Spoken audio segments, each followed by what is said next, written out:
संकट मोचन महाबली हनुमान के जन्म से पहले ही सभी देवी देवता और सप्त ऋषिगण उनकी रक्षा करने हेतु उपस्थित होने लगे। वीणा वादिनी सरस्वती जी ने भी हनुमान के विकास में अपना योगदान दिया और एक ब्राह्मण के रूप में अंजना और उनके होने वाले पुत्र को गर्भ में ही ध्रुव तारे की कहानी सुनाई। अंजना के गोद भराई के लिए माता पार्वती, माता लक्ष्मी और माता सरस्वती सहित अन्य देवियां स्वयं उपस्थित हुईं।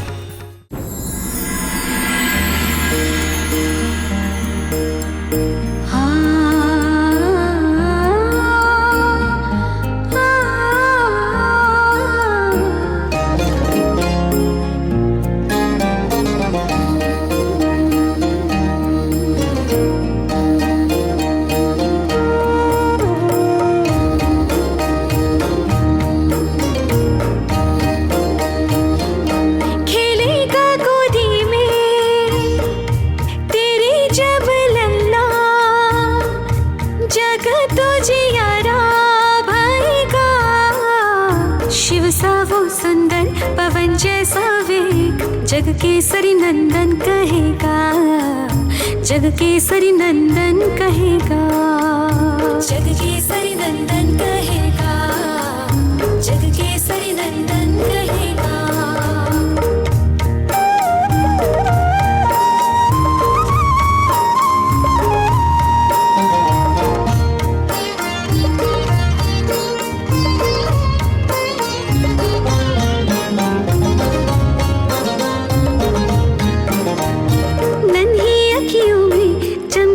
सूरज चमकेगा और चंदा, अग्नि सा तेज मुख पे रहेगा, खेलेगा गोदी में जब लल्ला। नन्ही अखियों में चमकेंगे सूरज, चमकेगा और चंदा, अग्नि सा तेज मुख पे रहेगा, खेलेगा गोदी में जब लल्ला। ओजस्वी बलशाली ज्ञानी वो होगा, चारों युग में पूजित रहेगा, चारों युग में पूजित रहेगा, चारों युग में पूजित रहेगा, चारों युग में पूजित रहेगा।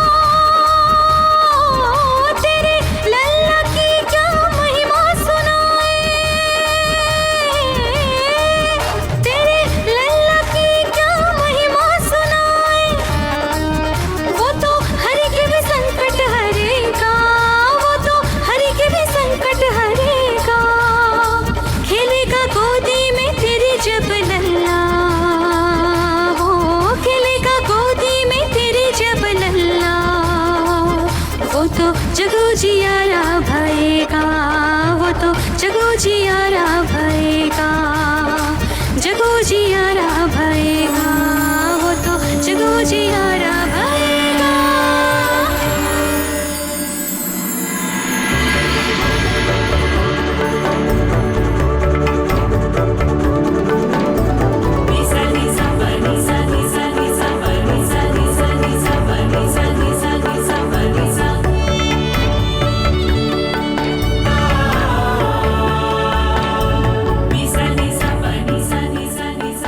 अब तो भोलेनाथ से रुष्ट नहीं होना।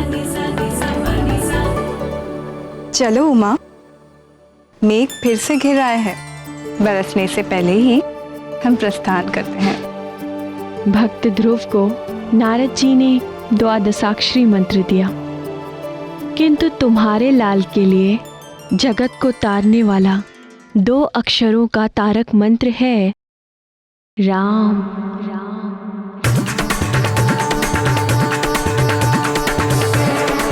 राम राम।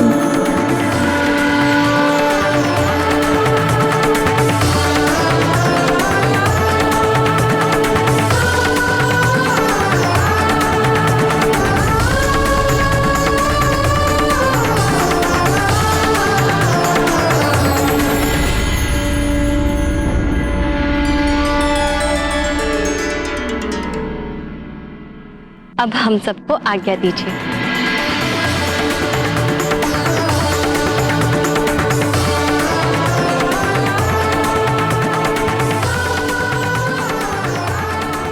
हे नटवर नागर, हमारी उत्सुकता और ना बढ़ाइए, आगे की कथा सुनाइए ना।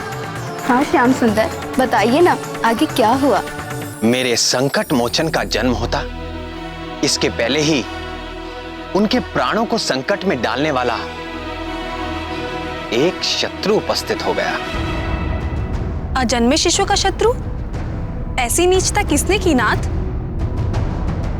वानर राज केसरी के सुमेरु राज्य के समीप ही किष्किंधा पर्वत पर वानरों के राजा ऋक्ष राज शासन करते थे। किशोर आयु के उनके 2 बड़े पराक्रमी पुत्र थे,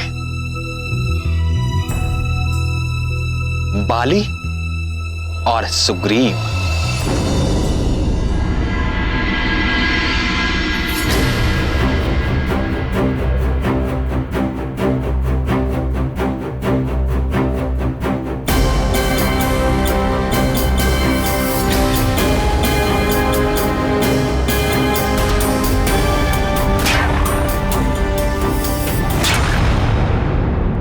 तुम मुझसे कभी जीत नहीं पाओगे सुग्रीव। प्रयास करना ही खिलाड़ी का धर्म है बाली भैया, और मैं प्रयास करता रहूंगा।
मैं फिर जीत गया सुग्रीव, मैं फिर जीत गया। तुम सदा के लिए मुझसे हार क्यों नहीं मान लेते? क्यों प्रतिदिन मुझसे हार कर तुम्हें कौन सा सुख मिलता है? अगर मैं हार मान गया तो तुम किसके संग प्रतियोगिता करोगे बाली भैया? फिर तुम पूरे विश्व में अपना प्रतियोगी ढूंढते बैठोगे। तुम चाहे जितना भी बल लगा लो, पर मेरे समान बलवान और वेगवान नहीं बन सकते। और तुम्हें क्यों, इस समग्र विश्व का कोई भी योद्धा मेरी टक्कर का नहीं है। और हाँ, ये मेरी चुनौती है।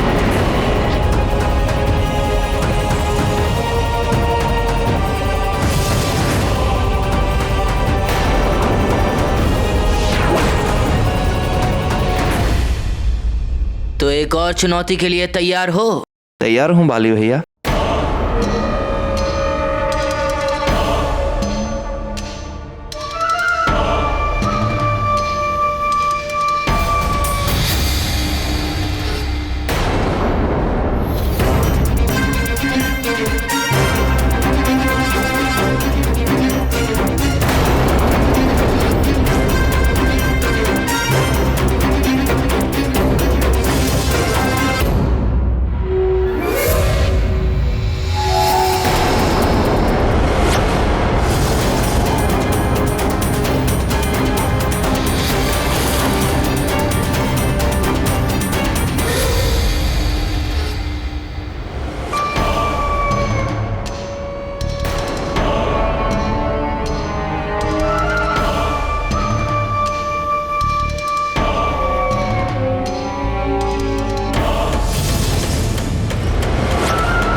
अब आज भी हारने का दंड चुकाओ।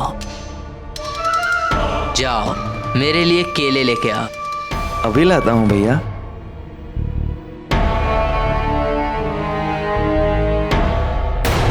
मैं अजय हूँ और मुझे कोई हरा नहीं सकता। श्रीमन नारायण नारायण।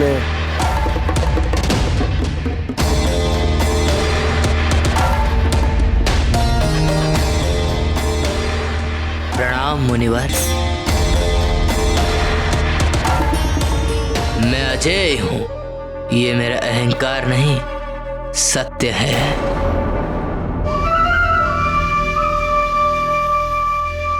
आज अजय हो, कल हो ना हो। ऐसा नहीं हो सकता। मेरा भाई सुग्रीव सूर्य समान तेजस्वी और बलशाही है, और जब वो मेरे तेज और बल का सामना करने में असमर्थ रहा तो और किसी का क्या सामर्थ। एक दिन ऐसा भी आ सकता है कि तुम्हें सुग्रीव से ही हारना पड़े।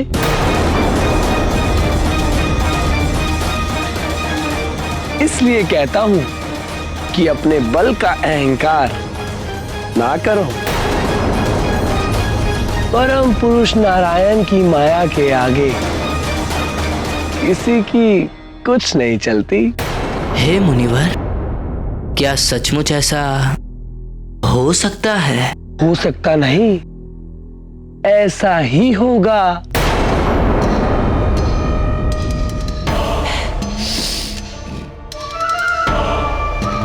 किंतु यह कैसे संभव है? मैं नहीं मानता। संभव है।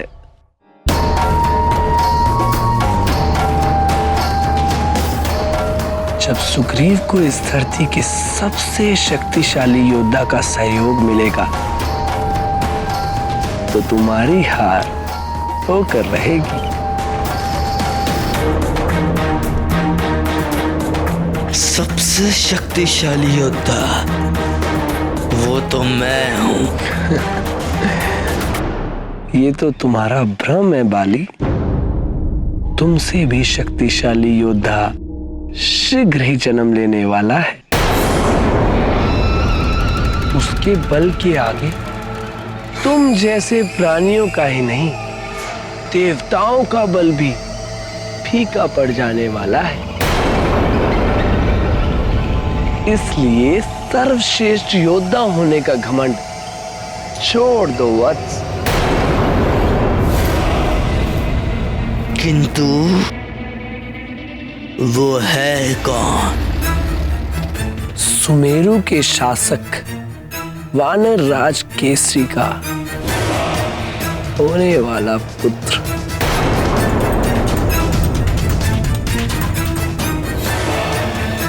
श्रीमन नारायण नारायण हरे।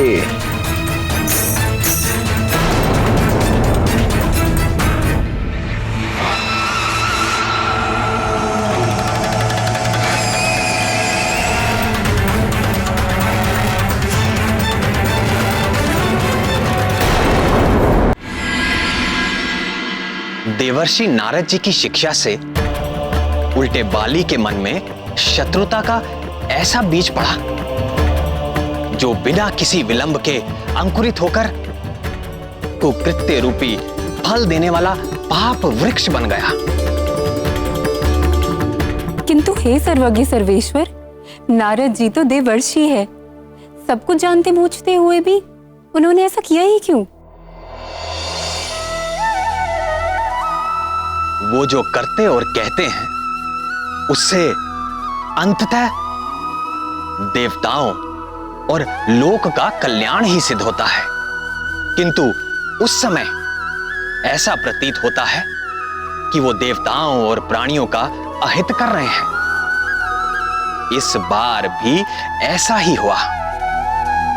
मुनिवर नारद की शिक्षा के तत्काल परिणाम से बाली ईर्ष्या और द्वेष की ज्वाला से जलने लगा। मैं इस धरती का सबसे शक्तिशाली योद्धा हूं और रहूंगा। चाहे इसके लिए मुझे किसी अजन्मे शिशु की हत्या भी क्यों ना करनी पड़े।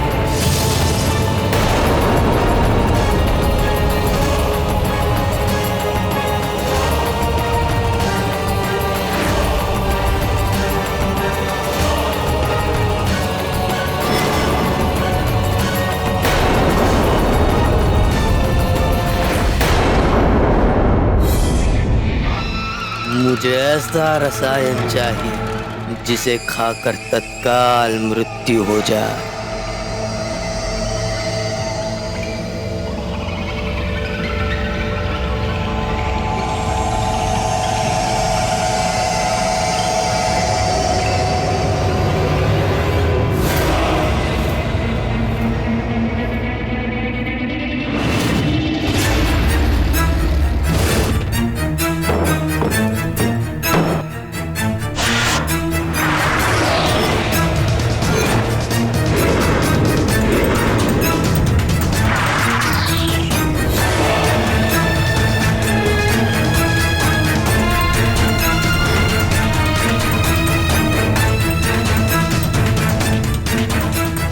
देखिए युवराज, इस डिबिया में मैंने स्वर्ण, रजत, लौह और पारा पंच धातुओं की भस्म को मिलाया है और इसके अतिरिक्त मैंने इसमें विषैली लूता अर्थात जंगली मकड़ी के विष को भी मिलाया है।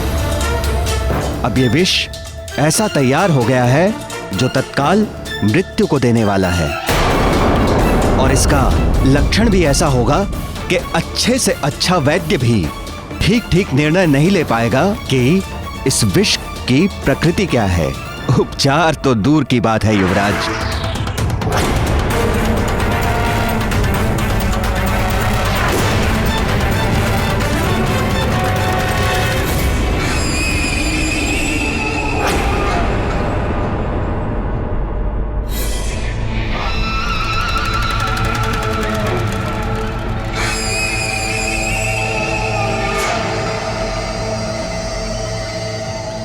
महारानी के लिए खीर बन गई, ठंडी होने के लिए रख दो।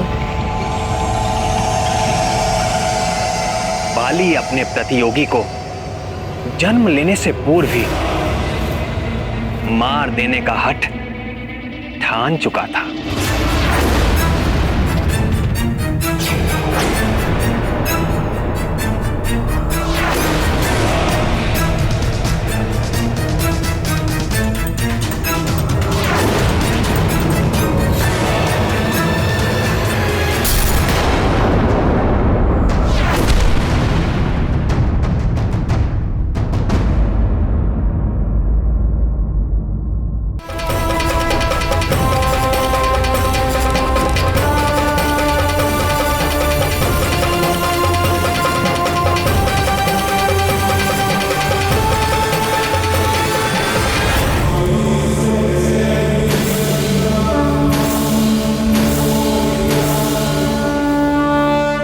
एक बार असफल होने पर भी उसने हार ना मानी और दूसरे दिन भोर में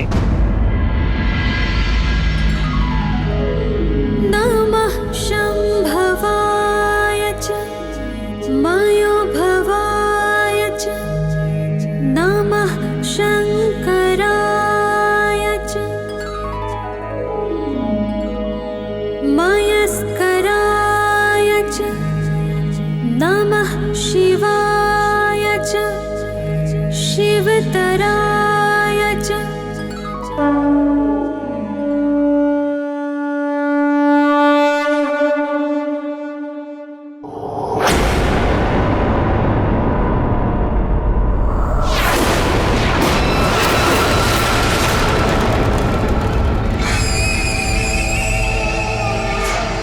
पुरोहित जी कहाँ चले गए आज?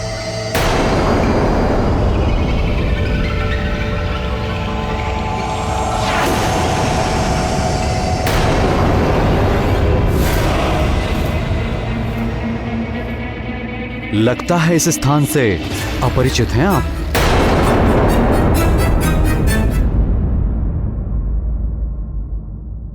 भूल तो हुई है।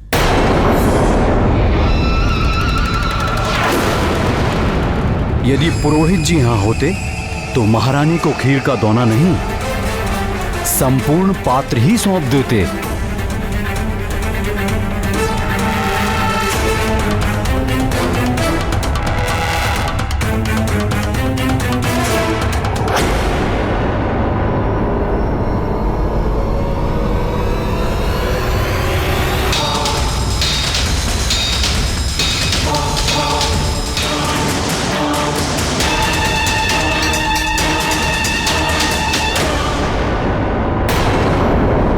संकट मोचन महाबली हनुमान के जन्म से पहले ही सभी देवी देवता और सप्त ऋषिगण उनकी रक्षा करने हेतु उपस्थित होने लगे। वीणा वादिनी सरस्वती जी ने भी हनुमान के विकास में अपना योगदान दिया और एक ब्राह्मण के रूप में अंजना और उनके होने वाले पुत्र को गर्भ में ही ध्रुव तारे की कहानी सुनाई। अंजना के गोद भराई के लिए माता पार्वती, माता लक्ष्मी और माता सरस्वती सहित अन्य देवियां स्वयं उपस्थित हुईं।